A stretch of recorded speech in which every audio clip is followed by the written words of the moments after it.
Welcome to today's interview on Brighteon.com. I'm Mike Adams, the founder of Brighteon. And if you've ever wondered who's really in charge of our world, well, there are people who have dedicated decades of their lives to researching that question and digging up answers. Even though the globalists, as we sometimes call certain groups, they try to hide their origins and who they really are, what their names really are, and so on. There are researchers like our guest today, Dean Henderson, who are digging into not just globalism, but the elites, the royal bloodlines and so on that have ruled our world for millennia and continue to do so in a number of nefarious ways. So Dean Henderson, welcome to the show. I know you have a page on Substack. It's deanhenderson.substack.com. And you also have a number of books that we'll talk about on Amazon and other booksellers. Welcome to the show. Yeah, hey, thanks for having me, Mike. It's great to be on. It's great to have you on. Someone brought to my attention some of your work recently that I thought was spot on. And I'd like you to sort of introduce yourself to our audience in terms of the scope of what you do. And what's the big picture that people need to know in order to even get into this interview here about who runs the world and what their goals are? Sure. Well, I started out, I grew up on a farm in South Dakota. I was still sheltered from the rest of the world for my first 18 years of life. It would shock you. I went to college and started learning and got a master's eventually, where I dug into the Gulf War in 1991. And while I was doing my thesis, I got some pushback from even my thesis advisors about, I'd found out, for example, the Rockefellers owned 4% of Chevron, 5% of Exxon. I said, well, we can't talk about that. It doesn't matter. And I was like, well, why doesn't that matter? That's where it kind of tipped me into the world of conspiracy facts, I would call them. So published a 144-page thesis on the Gulf War, and it was about the GCC, the Gulf Cooperation Council, which is the Saudis, the Kuwaitis, the Bahrainis, the Qataris, the United Arab Emirates, and Oman, which basically Gulf Cooperation Council was set up by Reagan in '81 to counterbalance the nationalist Arabs in the region like Gaddafi and the Iranians and the Iraqis and the Algerians and so forth, and to really tip the oil scales in the favor of the Western bankers instead of the Arab people who sit on the oil and own the oil, should own the oil. So this is a typical effort by the West to go in and subjugate people against their own local interests in order to benefit the West.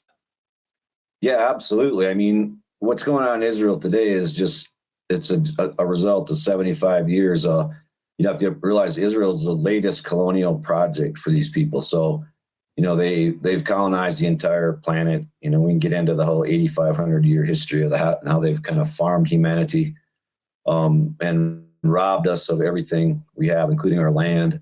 United States, 300 years ago, 99% of the people lived on land in the country. Nowadays, it's flipped to where less than 1% of the people live on land.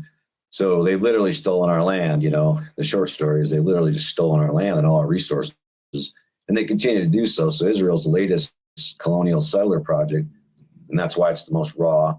And it's a construct that was set up in the Middle East has nothing to do with protecting Jewish people or being a Jewish homeland or anything. It's just part of this Zionist project, which was to set up a base in the Middle East where they could set up and they could sort of stir up the Arabs against each other and keep them at war with each other, so that we could steal the oil. And then the Saudis are the same exact thing on the other side, on the Muslim side, which again shows you it's not about religion.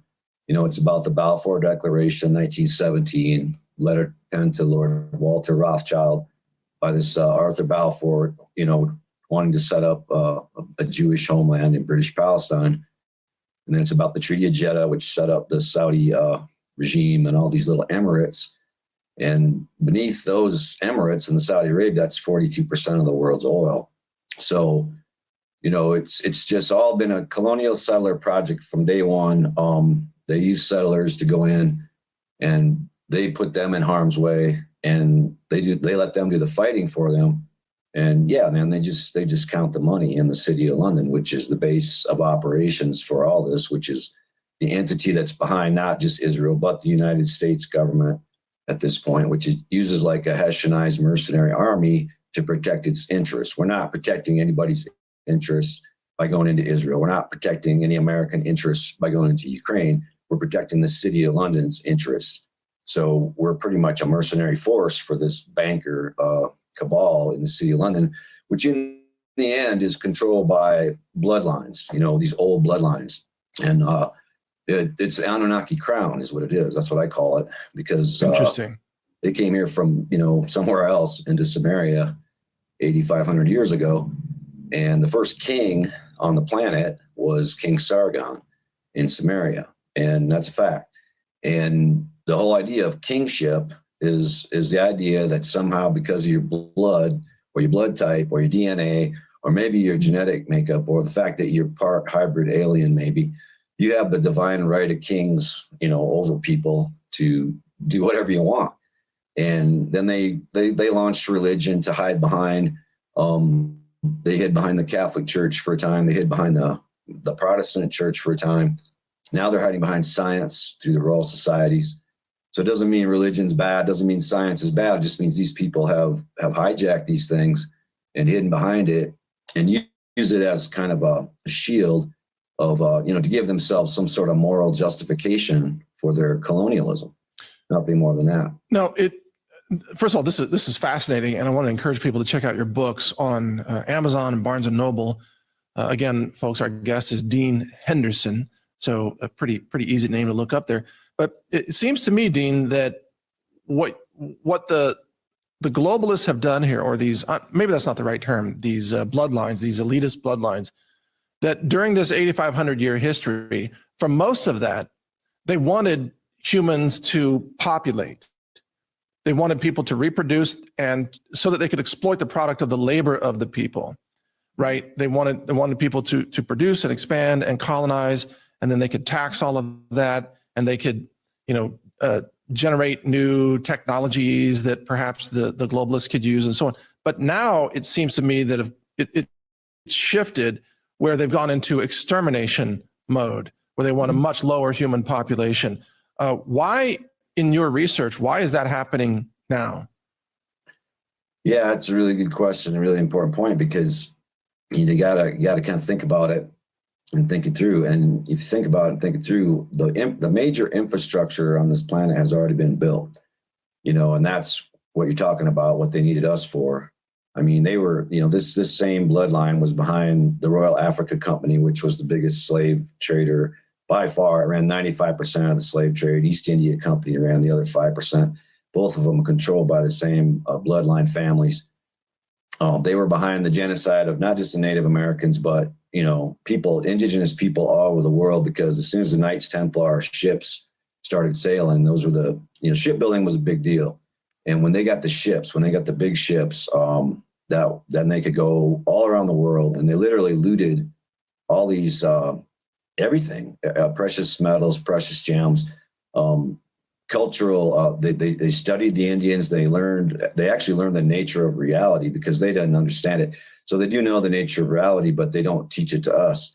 And that's our biggest problem. Like, we don't understand the nature of reality. We don't understand how it works. So for example, what these people teach, and these same families sponsored Locke and Malthus and Hobbes and all these crazy philosophers that we still teach our kids in Philosophy 101 classes in every college in this country.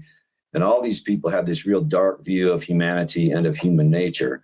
So one story interesting story came out of Calvin Luther Martin's book, The Real Human Beings, which is a really great book, about the Yupik, his experience with the Yupik Eskimos in Alaska. So they tell this story about how, this hunter goes out, this colonial hunter who was sponsored by some, crown of some country.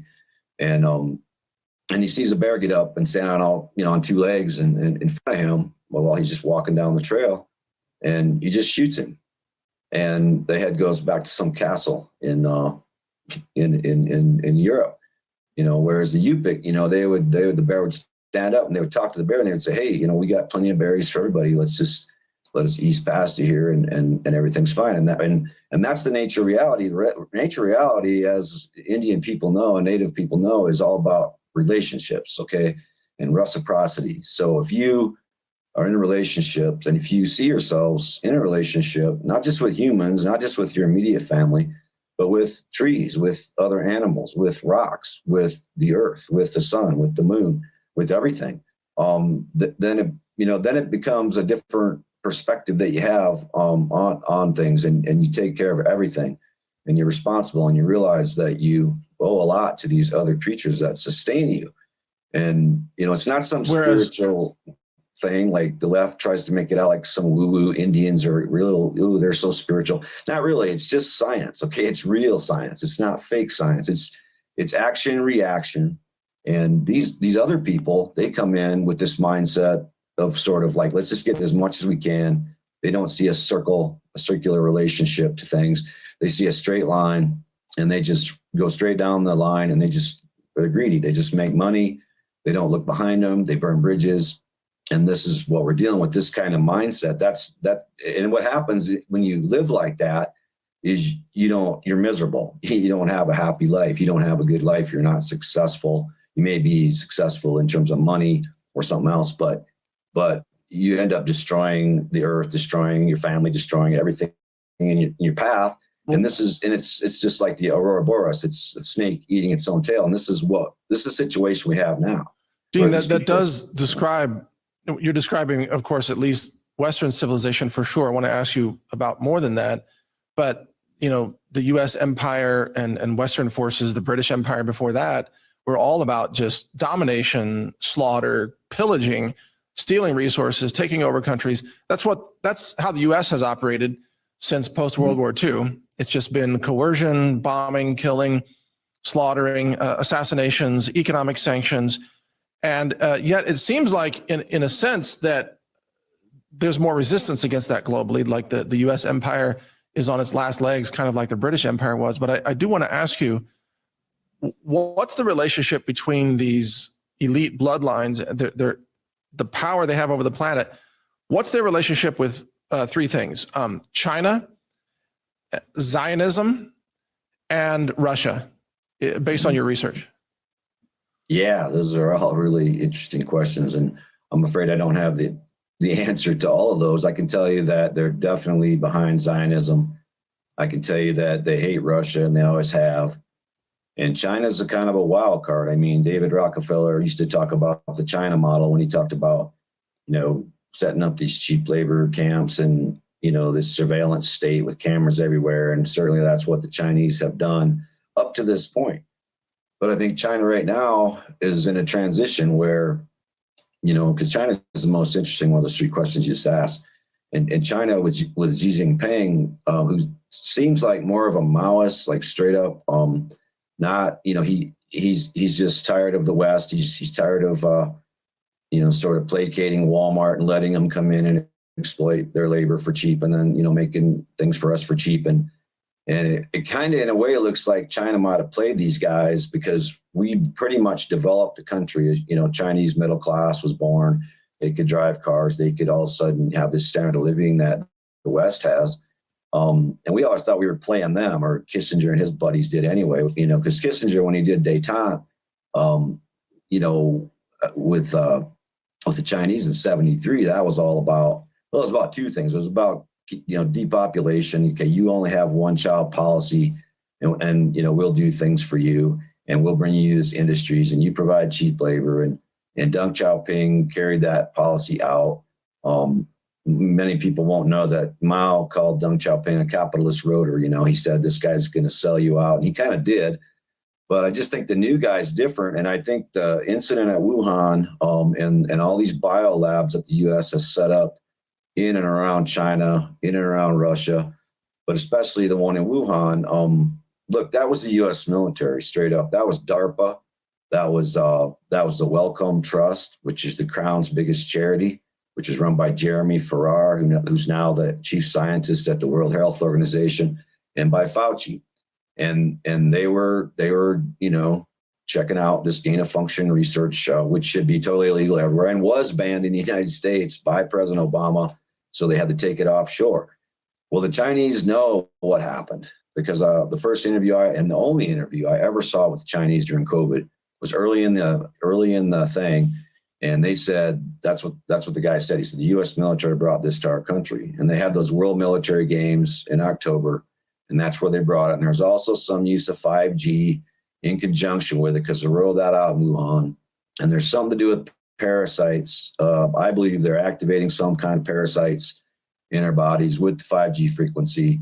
And this is part of it too. But at any rate, the Chinese clued into this. And that was immediately after that where you saw the Chinese sort of hit the brakes on their relationship with the West.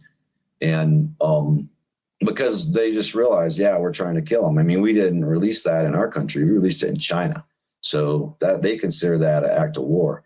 Now, Russia, I don't know. I personally just, I think Putin's pretty solid. I think, a lot of what's in Russia going on that people don't understand is the resurgence of the Russian Orthodox Church. People are very religious in Russia.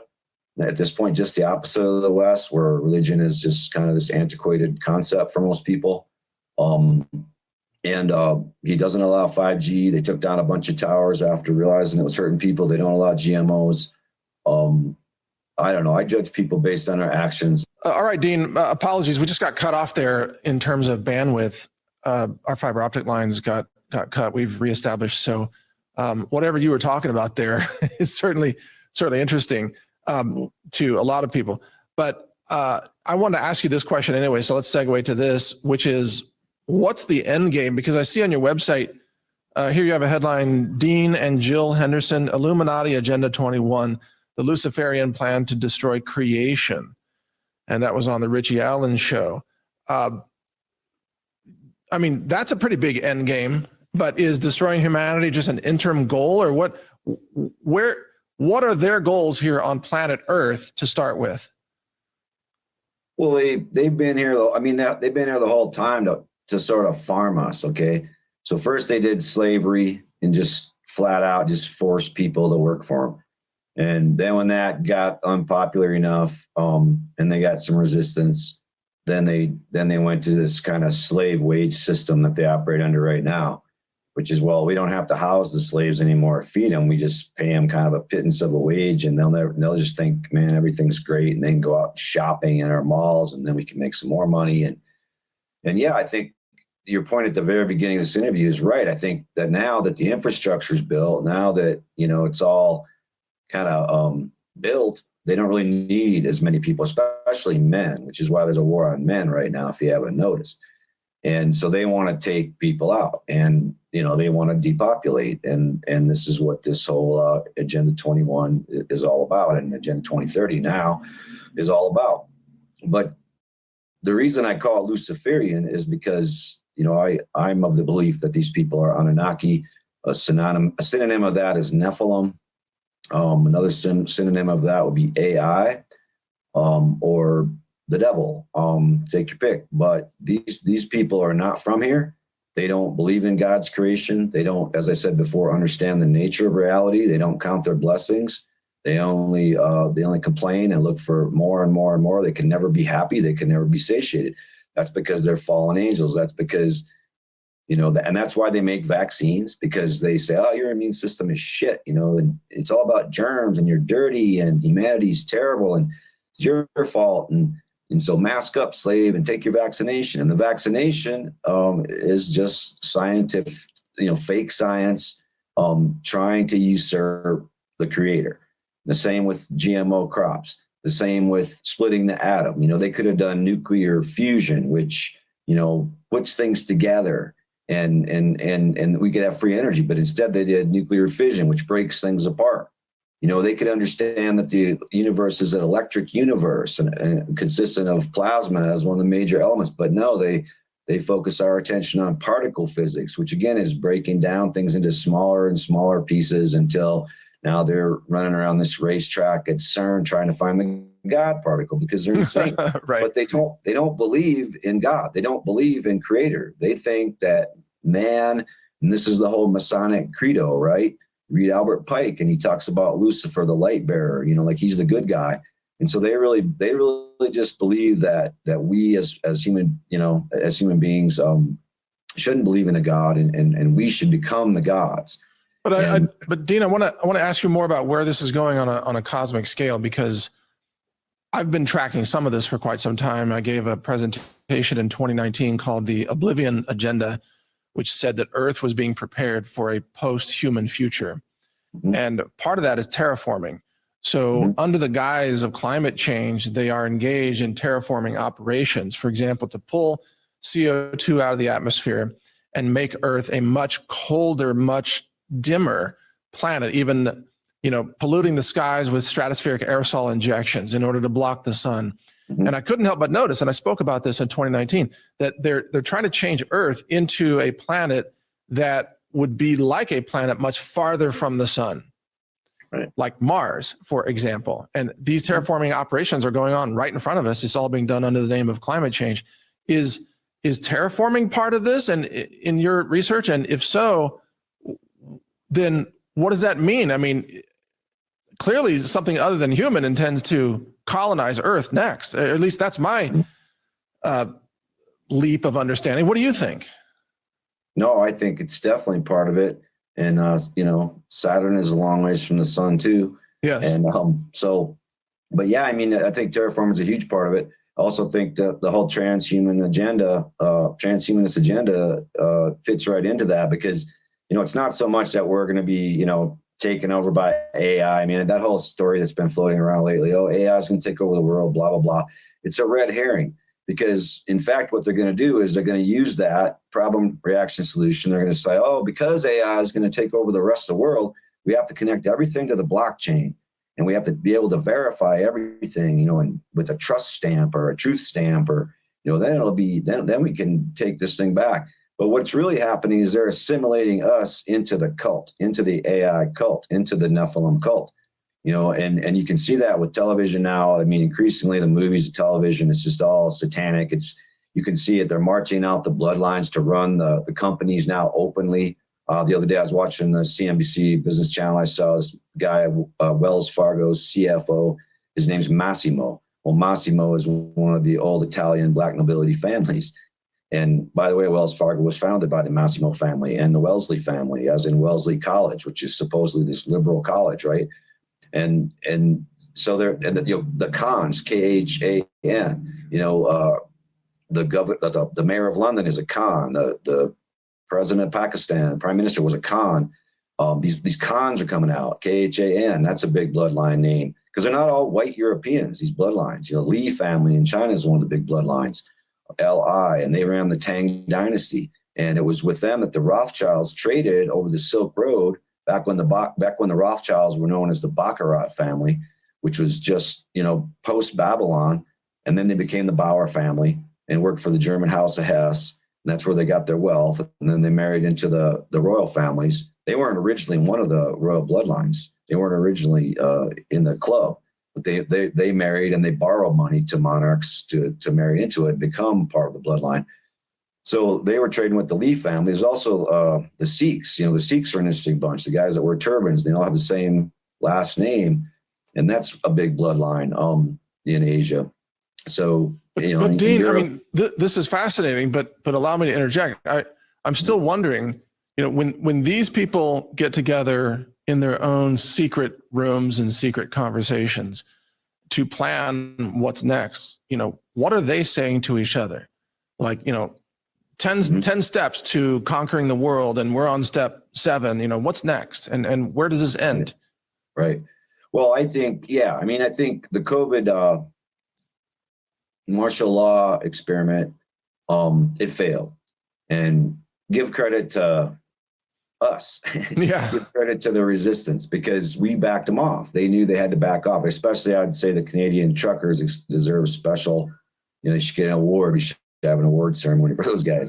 But we backed them off of that, right? And now like 5% of the American population is going to get a booster shot, right? 2% in the last numbers. Yeah. I've heard from some people, I've heard 2%. So at any rate, we won the information war, and we're doing okay. I mean, that's what people need to know too, is that we're doing okay. We're doing okay. We've taken this internet which was an attempt by DARPA, which created the internet as ARPANET, to enslave us with fake information.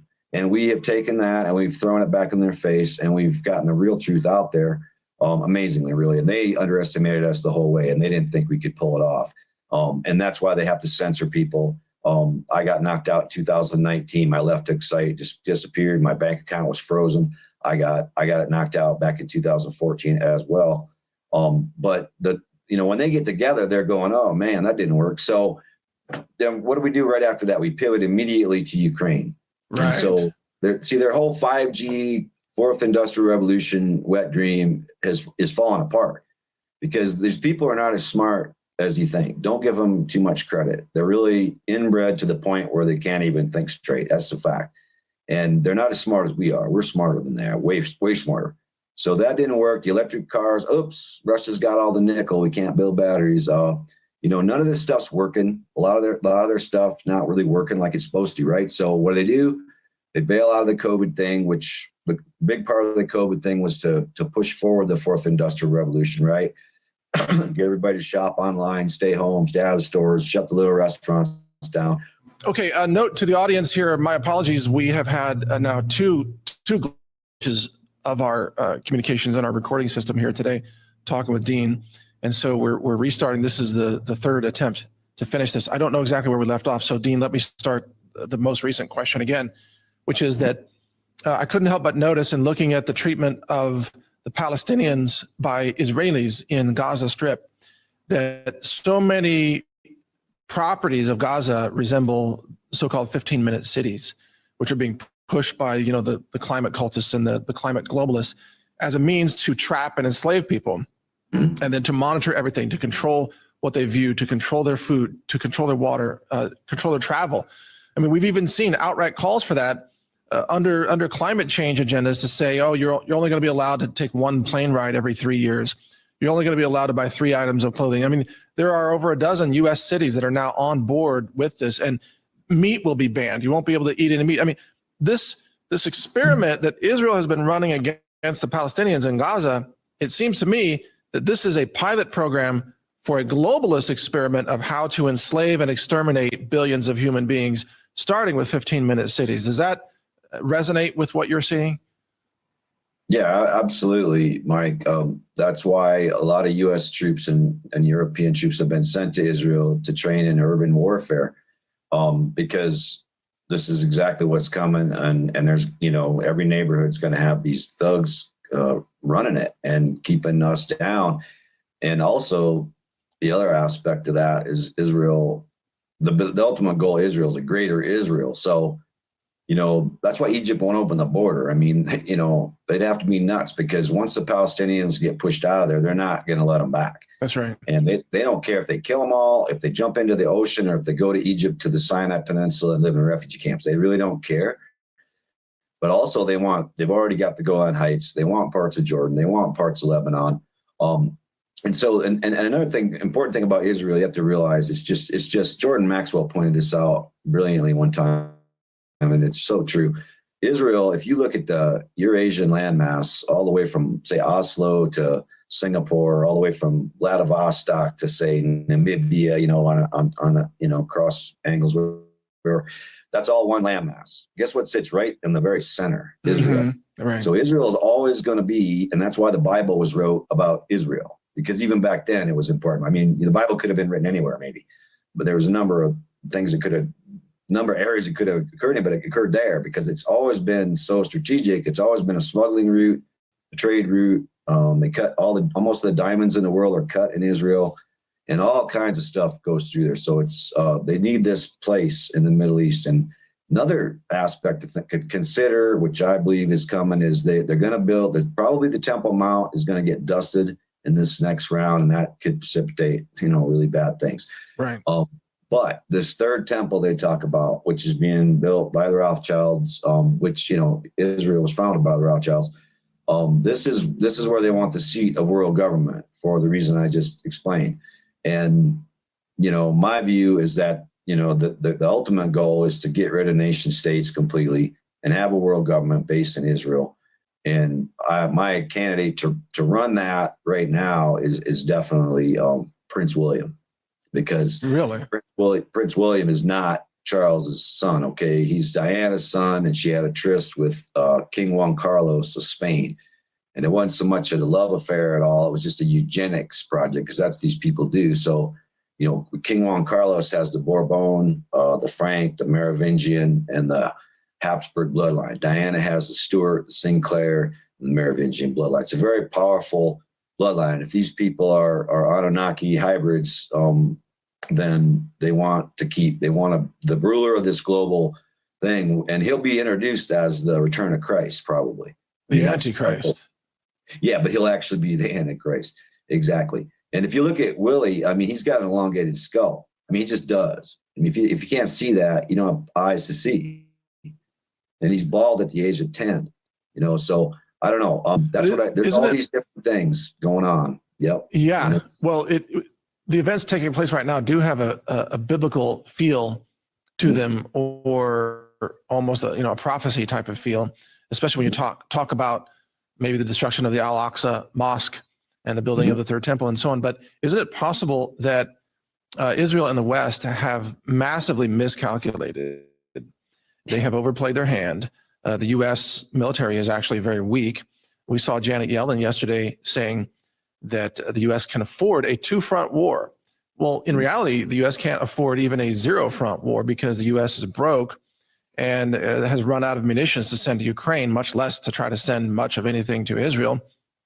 And the U.S. military, 70% of the Army soldiers, active duty, are now obese or overweight.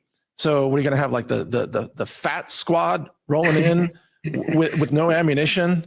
What are you going to do, just like smash everybody? It's becoming a clown show rooted in wokeism and transgenderism. And you're going to have like bra waving, high heel, obese drag queen army soldiers rolling in.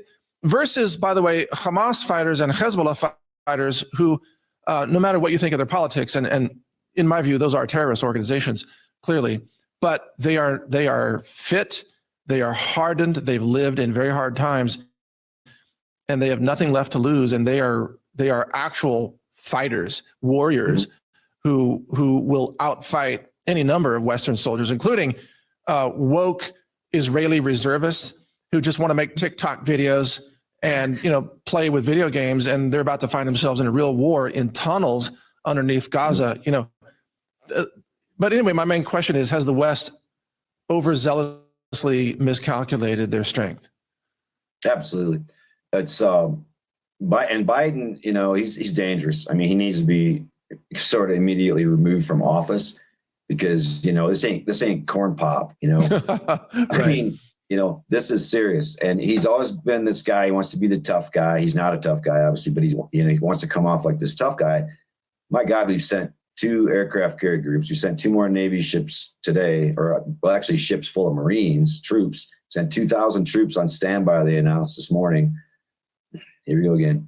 And you're still good. Go ahead. Absolutely. And the important thing, to go back to Hamas, the fact that these attacks were planned not only by Hamas, but these 3 other organizations, the fact that Hamas was democratically elected in 2007. So even though Hamas was started by Israel, even though the Saudis funded him, even though they're a Muslim Brotherhood offshoot, the Palestinians have just realized, look, we don't have any choice. We have to put down our differences and all unite. And so when you try to say Hamas is separate from the Palestinian people, that's the start of the big lie, because they're not. They're the democratically elected government. They've been there for 16 years, and that's just the fact. So, if you want to say that, you might as well say the Democratic Party is a terrorist organization because Biden's running the country or whatever. It's just, so that's the beginning of the propaganda lie right there. But absolutely, they've underestimated it, Mike. And that place is wired up to the max. And the minute they cross the border, Hezbollah is going to open a northern front. They've already said as much. Iran has said as much. China's meeting today with Putin in Beijing. This is getting serious, and they don't. I just think they're arrogant. A lot of the problem with the West. You talk about, well, the U.S. empire. Well, the fact of the matter is, the Sumerian Empire, the Babylonian Empire, the Egyptian Pharaoh Empire, the Holy Roman Empire, the British Empire, and now the U.S. Empire. it's the same damn empire. Okay. It's the same bloodline that's always run it. It never died. None of these things died. My last book, Royal Bloodline with Tico and the Great Remembering, I talk about how the Egyptian pharaoh, the last one was Cleopatra. Okay. She had an affair with Julius Caesar as well as Mark Antony. It was Julius Caesar that came in and burned down the library at Alexandria. And within 9 years of the last pharaoh, Cleopatra, being deposed, and she was deposed in a revolution. People don't realize that the Egyptian people rose up against the pharaohs because pharaohs didn't even speak Arabic. I mean, these coneheads, where were they from? You know, and so within 9 years, the Holy Roman Empire started. When the Holy Roman Empire wound down, within it was actually 9 years again. The British Empire, the Pax Britannica, started up. And so it's been a seamless transition. And all it is this bloodline moving locations, moving to different locations. And their next location is going to be Israel, right? That's where they're going to base it. The City of London is the current location. The banks are in Switzerland, and they want to set it up in Israel to be the governing area. But if they survive, I mean, the London financial system is about to crater. The dollar is cratering. The derivatives debt burden on Western financial systems, you know, the whole infrastructure of Western finance is on the precipice of imploding, right? Yeah, Deutsche Bank is pretty much done. And this is interesting because this is right when COVID started. Okay, it was in September of 2019 that the Fed opened the repo window, and Deutsche Bank come begging for money, and they borrowed it to them at like 15%, and they were essentially bankrupt. And if we hadn't had a COVID crisis, the economy would have just tanked, and the stock market would have tanked right then. But a crisis always bails them out. But I think the point is they're going to lose. I really believe that. And, you know, from my perspective, we're going to suffer. Americans are going to suffer. It's sad that people like us have to suffer for the sins of these dirtbags that run our country. But we're gonna suffer. But you know what? I don't care, Mike. I mean, I've been at this for 40 years. I cut my teeth in activism in, like, say, 1989 at South Dakota State University, which is an ag school. And I met this group of Palestinians who were there to study ag engineering, because at that time they did, you know, a lot of transfers with students, and they brought them over here to train them, and they'd go back and help build their country. Or, you know, it was just a more sane time. And they were just some of the nicest people I ever met, and I immediately started supporting the Palestinian cause at that point. That's been 40 years, and I am just so tired of these people, and I'm so tired of the bloodshed, and so I'm ready for whatever comes.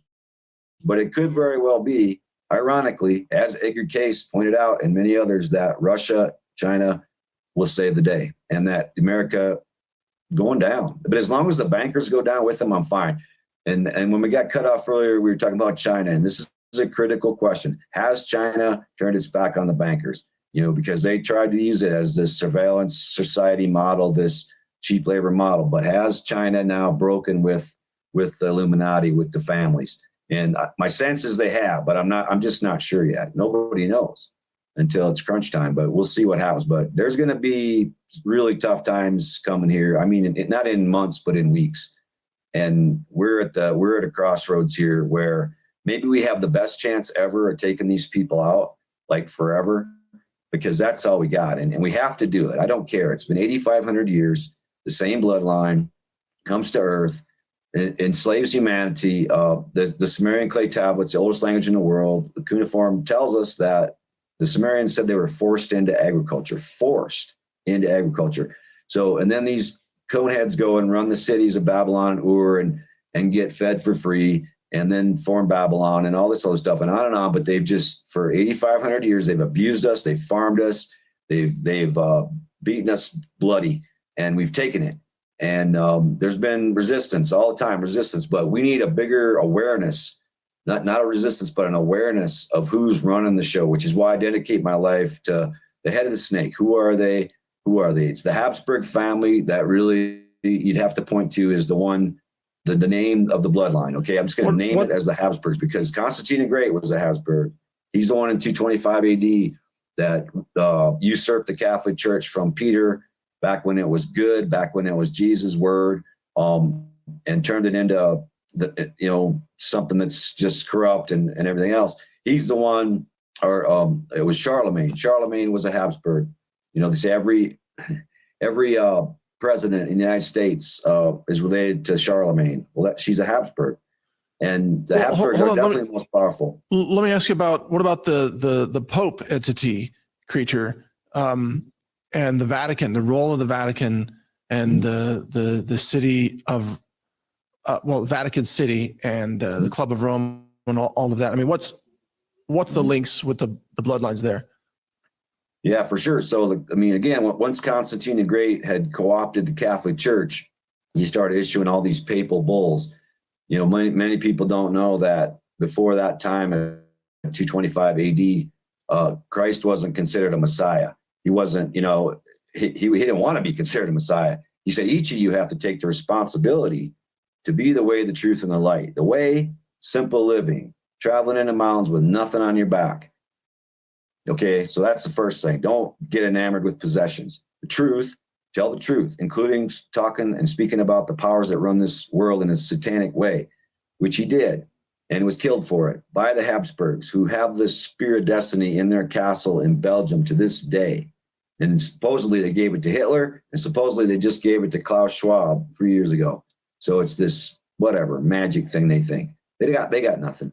But the other thing is, and then the light is just compassion, especially for those that don't have as much as you. Like, say, maybe the Palestinians in Gaza who live like slaves in a cage for 75 years.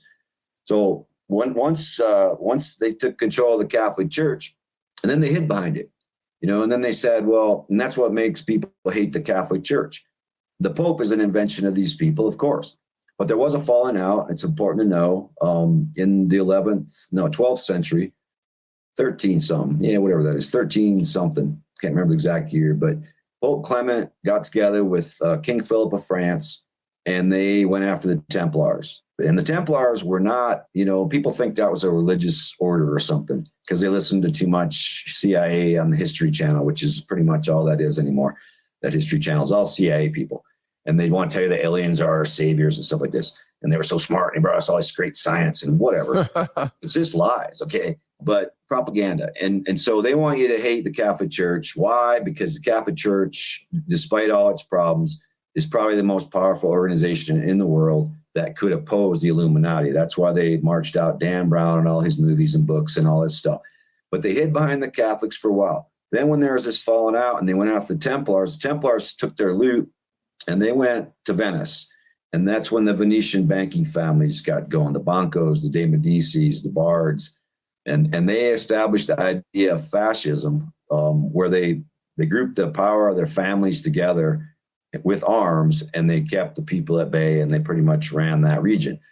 Well, then for Venice, they went and became the Hanseatic League in the Netherlands, and they became the Dutch East India Company. And then they moved to where? The United Kingdom. Just consider the name.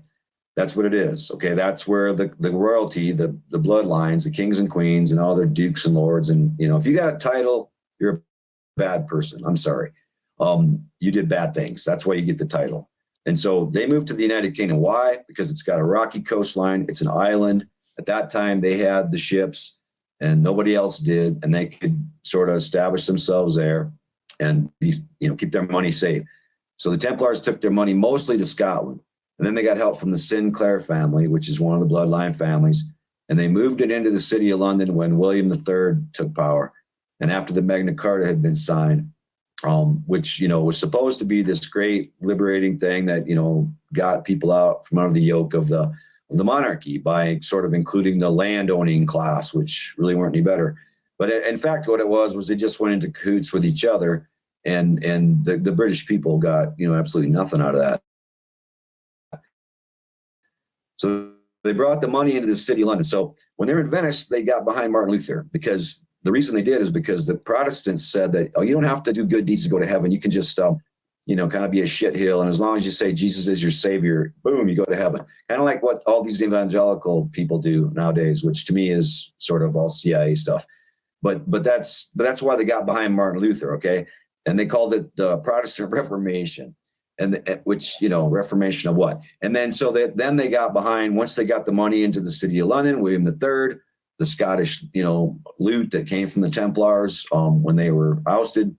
And there was a lot of it, trillions of dollars worth now. They brought it to the city of London. They started the city of London. Shipbuilding became a big deal on the Thames in about the 16th century. And they ran the United Kingdom.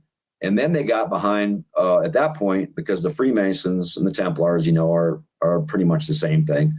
And then they got behind science, right?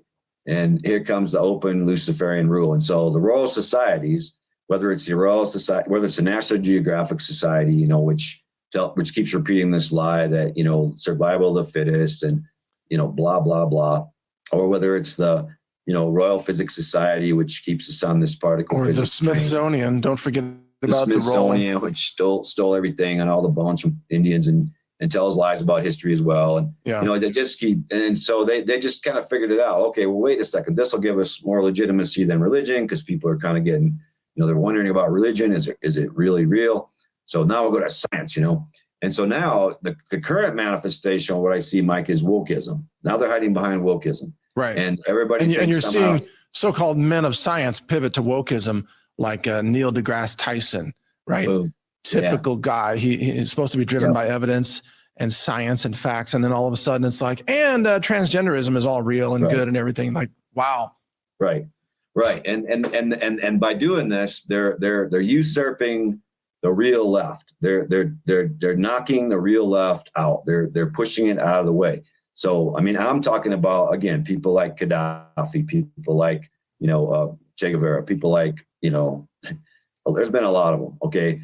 But real revolutionaries who really stood up against the oligarchy and said, we want to be free. We want to help the workers. In Libya under Gaddafi, the workers not only ran the factories, they decided what to make at the factories. And if you ever get a chance to read his green book, everyone should read Gaddafi's green book, because it's amazing. He's the only anarcho-syndicalist president or, leader that we've ever had. And when they said he went to the desert, lived in a tent and did nothing, it's true, because he didn't seize power. He gave other people power, and he didn't want power. And that's what we need. And that's why Hillary Clinton and others took him out. I mean, it was just murdered by the U.S. empire. By the wokies, right? By the Clintons, by the wokies. Yep. And they're not the left. And that's the point I'm trying to make, is this is not the left. Don't start hating the left, because I'm the left. Don't start hating the real left because these wokies, tried to make you do it. Because this is nothing left about it. All this is a sales pitch by corporations. That's why the NFL and all the corporations, and every time you see an ad on TV, it's like, oh, here's some grass-fed beef. Oh, fuck you, man. I grew up on a farm. We raised 200, 300 head of cattle. What do you think we fed it? Grass. All beef eats grass. Yeah, dumbass. I know. I mean, and what's wrong with a little corn to finish it anyway? Because it sure tastes a lot better.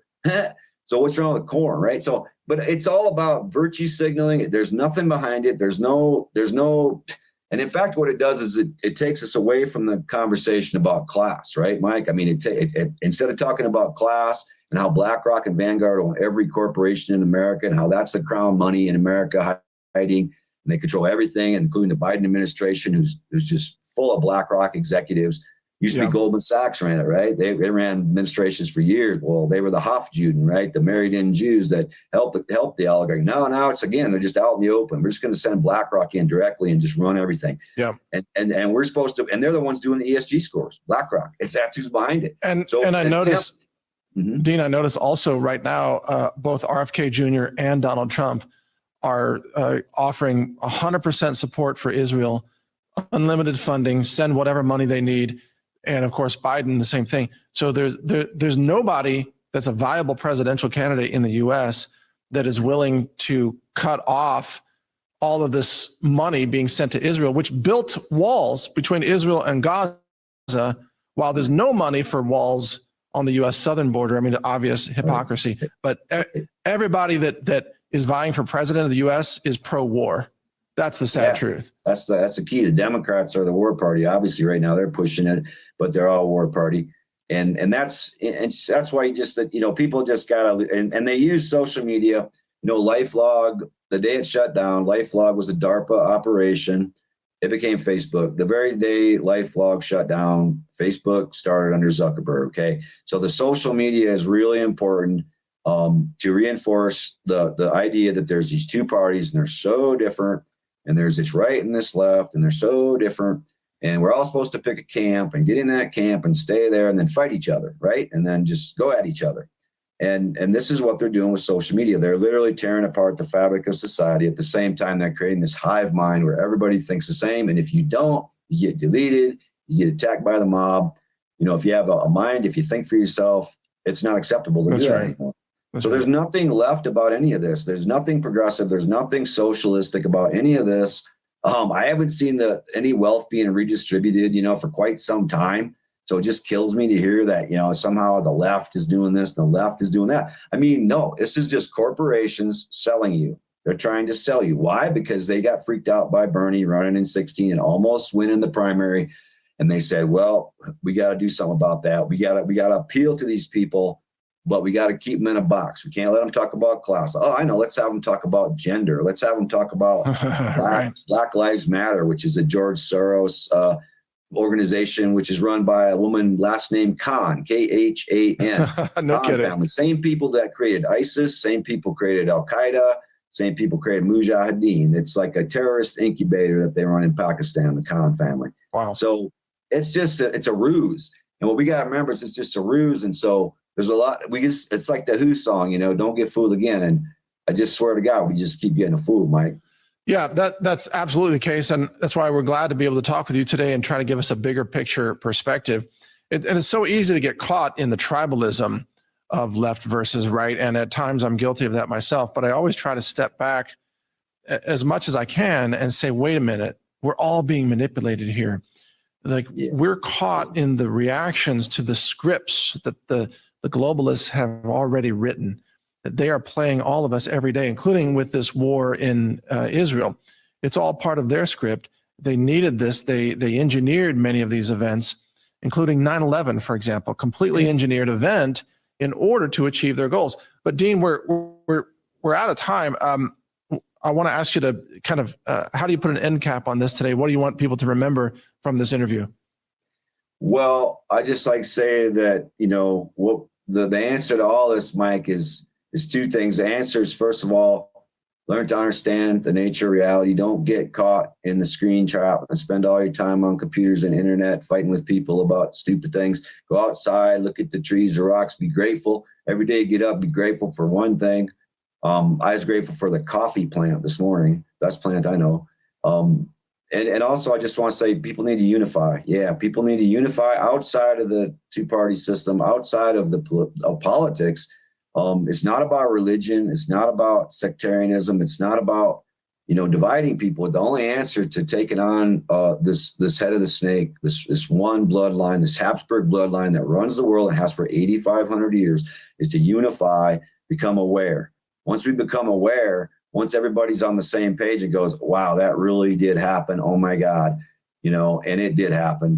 You got to just dig into yourself. Don't believe me. Don't believe Mike. Just go check it out. But go check it out. Don't be scared, because Jesus said you shouldn't be scared. You should tell the truth, right? So tell the truth. The truth's being thrown under the bus, and let's be unified. Let's not let, you know, race or religion or party or any of that get in our way, man, because the only chance we have is to unify.